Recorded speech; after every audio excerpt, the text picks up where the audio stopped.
What if I told you that there is a disease more deadly than Ebola and more contagious than COVID? It has crippled a lot of people, preventing them from taking decisive action. It has killed more people and more dreams than anything in the world. And that disease is fear. Fear is the number one disease that has crippled Africa up to this point.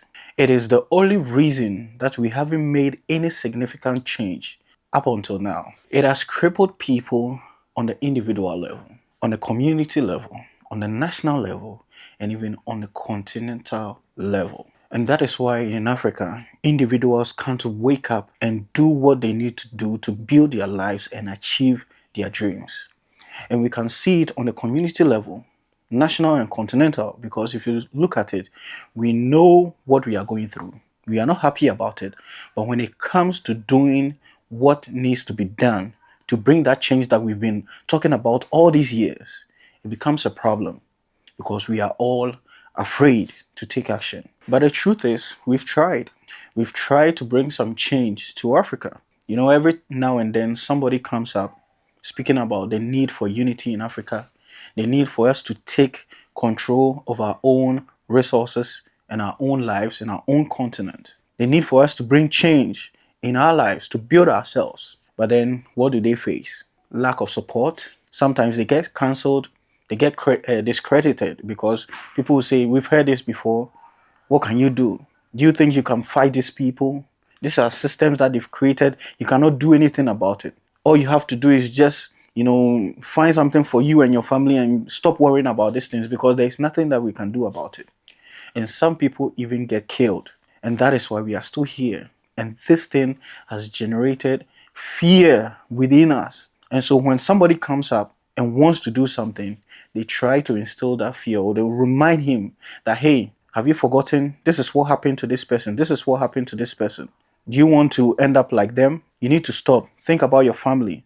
Think about yourself and stop worrying about these things. You are one man. You cannot do anything. And this is what we tell people. And the reason why I'm saying this, I'm talking about this, is that recently Captain Ibrahim Traore made a speech and he was talking about this fear that when he stood up to do what he has decided to do, that's to take control of his country and bring change to their lives. People are telling him, this is what happened to your predecessor. Do you want to die?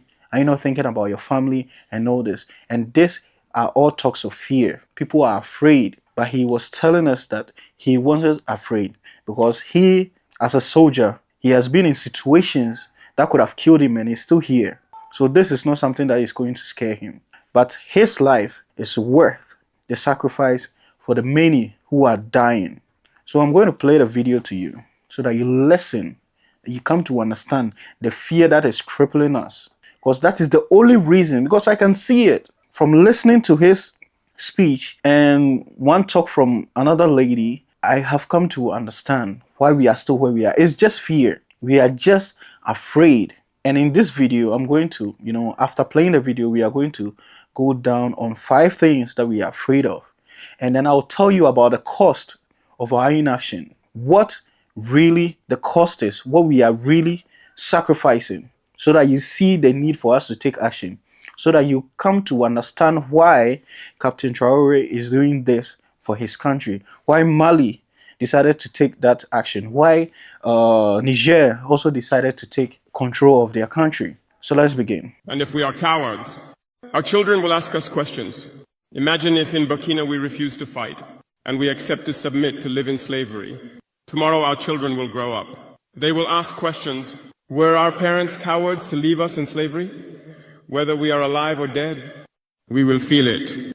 The coward is afraid. And the imperialists have understood. They try to instill fear in the leaders so that you become cowards. Because when you are a coward, all other vices can arise. They do everything to make us afraid. They come into our palaces. They threaten us directly or with veiled threats. Of course, we respond as we should. They always take examples. They will tell us, Thomas Sankara tried to do it like this, but where is he? He is dead. The Haitian president, he tried to do it like this. Where is he? He is dead. Gaddafi tried like this. Where is he? He is dead. These are the veiled statements made to us to instill fear. And then we also often see Some young people trying to follow in the footsteps in a different way. You can hear them say, such a person ruled like this, he has the sepulchre. Such a person ruled like this, he is in prison. All this to try to scare us, to make us cowards. I think they haven't understood something. When we say the homeland or death, we shall overcome, it's not just a phrase, it has its full meaning. We are not afraid and we will never be afraid. We will continue our struggle. They have undoubtedly and surely scared numerous African heads of state.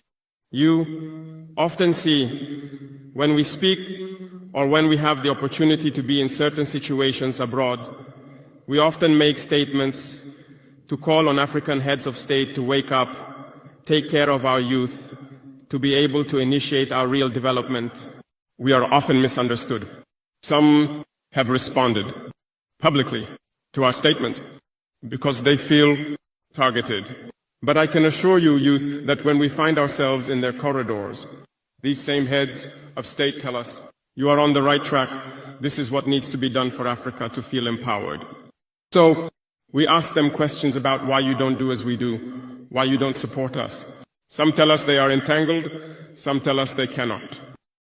Dear elders, African heads of state, from this platform, I would like to say that African people are the most peaceful people. When you recognize the wrong, you must tell the people. Let us not be afraid tomorrow to go out and tell the people. We apologize. We have been compromised. We have ill-gotten gains.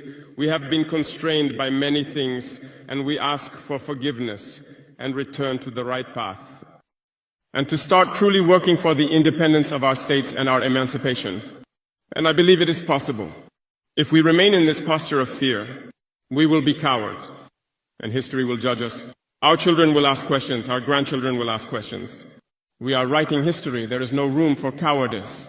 If our ancestors had been cowards, we would not be here. So I believe we all watched this video, and probably you've seen it before. But the question you asked is, if we don't take action now, what would our children say about us? That we're cowards to leave them in slavery. We need to take action now, regardless, because they fought the good fight for you to be where you are today. And instead of you to take up the same cause and do the same thing, you are sitting there thinking about yourself. You are caring about yourself, being selfish. We need to wake up. We need to start doing these things.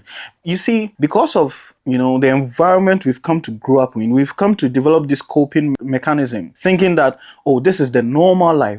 This is not normal. Nothing is normal about this. You are not supposed to be living like this amongst these riches around you. All this wealth around you, and you are living in poverty and you think it is normal. That is a problem, and that is something that we need to change. If we don't take action now, in the next 50 to 100 years, it is going to be worse for our children. So if you think that you getting some money and stacking it somewhere and giving birth and telling them, oh, I've stored some money somewhere for you, it is going to work out, it isn't. We need to wake up and take control of our continent and our resources and build a better life for ourselves and the future generations. That is why we need to be courageous, because it is important. Obin Dako talks about this, that if you try to do something, if you try to get up and do these things, they are going to instill fear in you. And it's true. They are going to say a lot of things, but it doesn't matter. If you know the real cause of our inactions, you wake up and take action now. We will do that. And this is the time. Someone has gotten up. All they need is support. Now, let's look at what Africa is really afraid of. And it's not the dark or the storms, not even poverty. No, those are just shadows of something deeper. Today, we are going to speak truth. And the first thing that we are afraid of is our own power. We have fear of our own power. We are the most resourced continent in the world. Oil, gold, cocoa, diamonds, name it. And the greatest of all, people. Young, brilliant, creative, resilient people. But maybe we are afraid of what happens when we realize that power. Because once you see your power, you can't unsee it. And then you must act. You don't have excuses at that point, and you can no more blame anyone. And that is why we are afraid of stepping into this power. Because doing so would mean challenging systems that have existed for centuries. It will mean breaking free from dependency and building new identities. And we are afraid of it. We can see this. We have this power and we are aware of it. But then when it comes to taking action, it becomes a problem, because once we do it, there's no turning back, and we are afraid of stepping into this power. Now, the second thing that we are afraid of is the fear of letting go of the familiar. We were taught to think like strangers in our own land, to study foreign history and ignore our own, to worship systems that never had us in mind. And still, we hold on to these things because the unknown is scary, even when the known is broken. But we need to understand that just as change is uncomfortable, so is silence, and so is stagnation. Many African nations still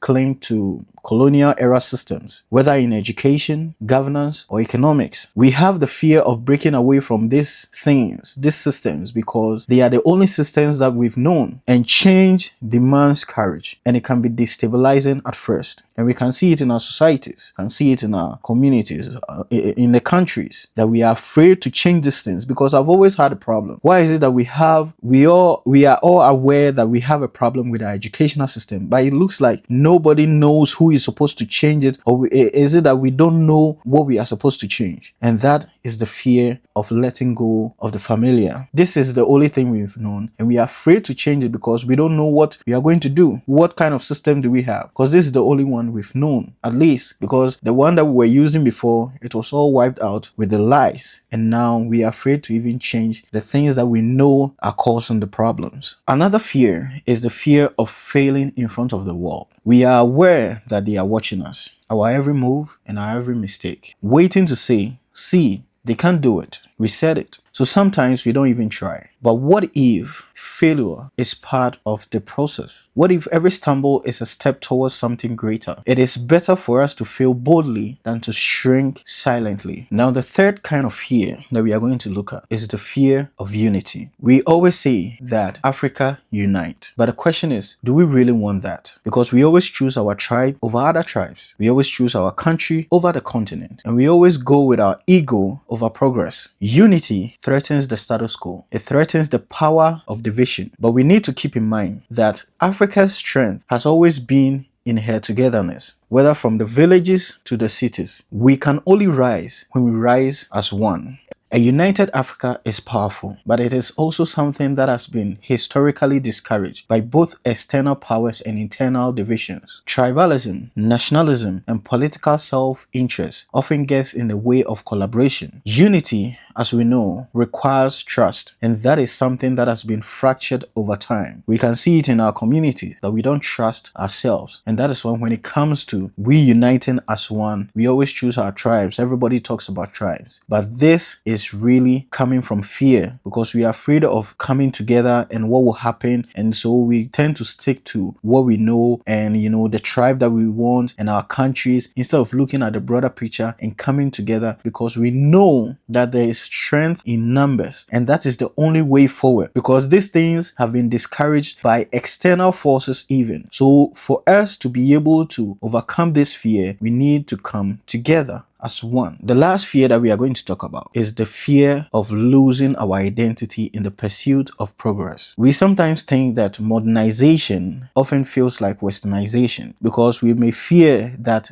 when we advance, it means that we are going to erase part of who we are, our languages, our traditions, and our way of life. But we need to understand that there is a delicate balance between growth and preservation. Now, there is also a video of Dr. Ericana Chiomborikwa.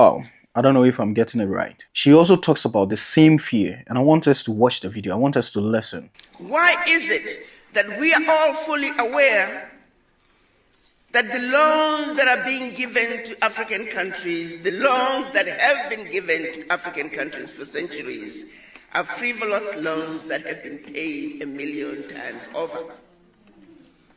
Why is it that our ministers of finance every year, twice a year, they go to the World Bank? They know what's going on, but they say nothing.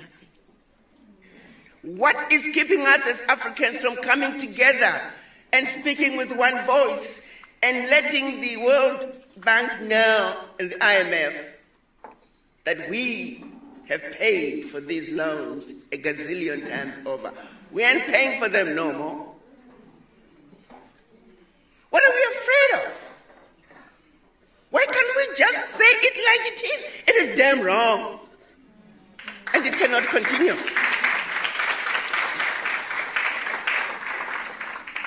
But we are afraid.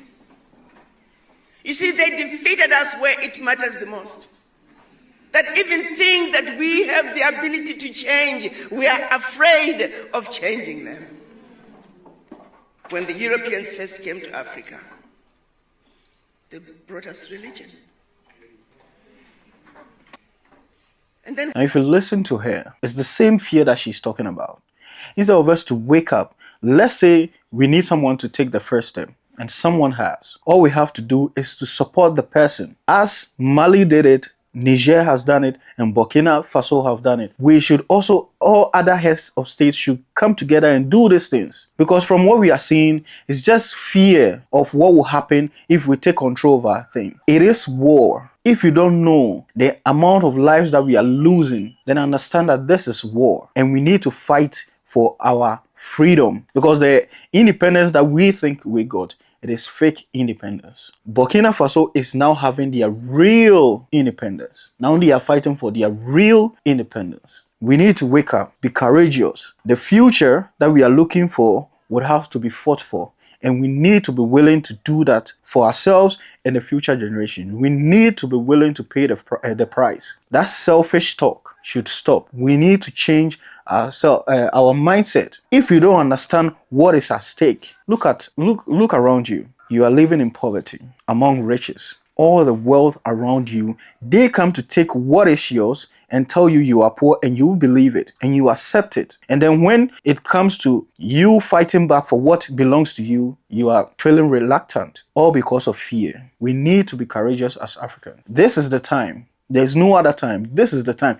China is doing that for themselves. They are speaking the language of strength and bravery, that they can do things for themselves. Now that we heard that USAID is leaving Africa and some people are crying, why should we cry? We have everything to take care of ourselves. They will come and take what is ours and give it back to us as aid. Where do we see this? What's the sense in this? We need to wake up and take control of our continent, and that requires bravery. So if you are there and you've been seeing all these things, that someone did it and he tried to do it and he died, he was killed. Who killed him? Kwame Nkrumah was overthrown. By who? By us. We are the ones who did that. And you ask yourself, why is it that somebody is trying to give you what you've been crying for, and then when it comes to accepting it, you change your mind and you go against the person? There is something wrong with our mindset, the way we think. We need to change that, because they always use our own people against us. And the people who have been built that strong mindset,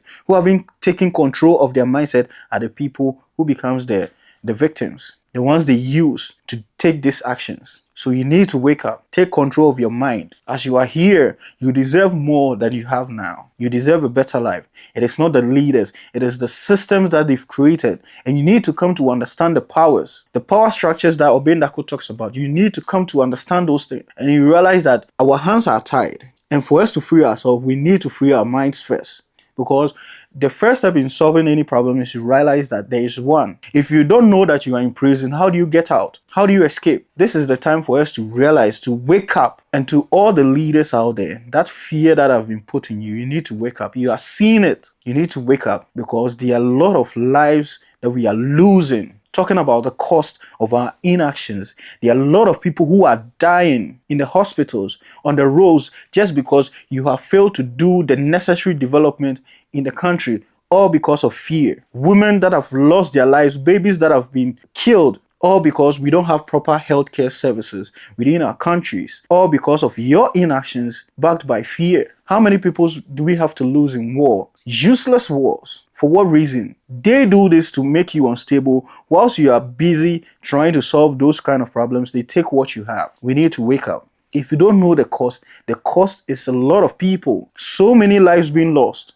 just because of our inactions. And then when somebody comes up and the person is willing to sacrifice himself to get us the millions, the kind of life that we are looking for, and then you are trying to instill fear, you should be trying to support the person, because the person is willing to pay that price, to sacrifice himself for your better life. And look at what we are telling them. We need to change that mindset. We need to wake up. So I'll tell you this. If you're an African, wake up. If you think that you are going to gather some money and go and have a better life somewhere else just by yourself, it is a lie. In the next 10 years, things are going to change and you need to wake up. Don't run away, complain, and then when they sack you and you come back, you come and talk. This is the time to stay and build the future. This is the time to fight. It is a war and we need to be willing to pay that price. We need to be willing to fight as a people, and unity is what we need. There is strength in numbers. We need to understand that. As they have come up to take control, what they need is support. We need to come together. All other heads of state should come and join in and not leave them as if they are trying to do something that is not necessary or they are trying to fight something that is personal to them. This is for all of us. And we need to wake up and do this. Look at the significant change they've been able to make within a short time. And we are still sitting here. Because I believe that, we talk about the how fast Dubai developed. That is 50 years. With nothing. With literally nothing. And with what we have, I believe we can do that and even more in less time. Or have that time that they use. They said 50 years or something. We can do that in half that time with the resources and the manpower, the energy, the resource that we have. We can do that. All we need to do is to put our minds together, our energies together, and our resources together and come together and build that life for ourselves. We can believe in. We need to create that heaven that we are looking for. We can do that. So I'll tell you this. Do not be afraid. Be courageous and fight because the future is in your hands. If you want it good for you and for your children or the next generation, we need to pay that price. People have done it. We are no better than them. They paid that price for us to be here. We need to also pay that price, make that sacrifice so that we can get the better life for our children. That life that you are looking for your children, that you don't want them to go through what you are going through. It will require you to take action, to be brave and to be ready to fight, to make that sacrifice. Okay, so thank you, and I hope this video makes sense. If you like it, don't forget to subscribe, like the video so that it will be shown to a lot of people, and leave a comment, share your thoughts about what we've talked about here. And yeah, thank you for watching once again. God bless you, and we are here to build Africa and we are going to do that. That is our mission. Okay, so if you want to join by subscribing. Thank you, and catch you guys in the next one. Peace.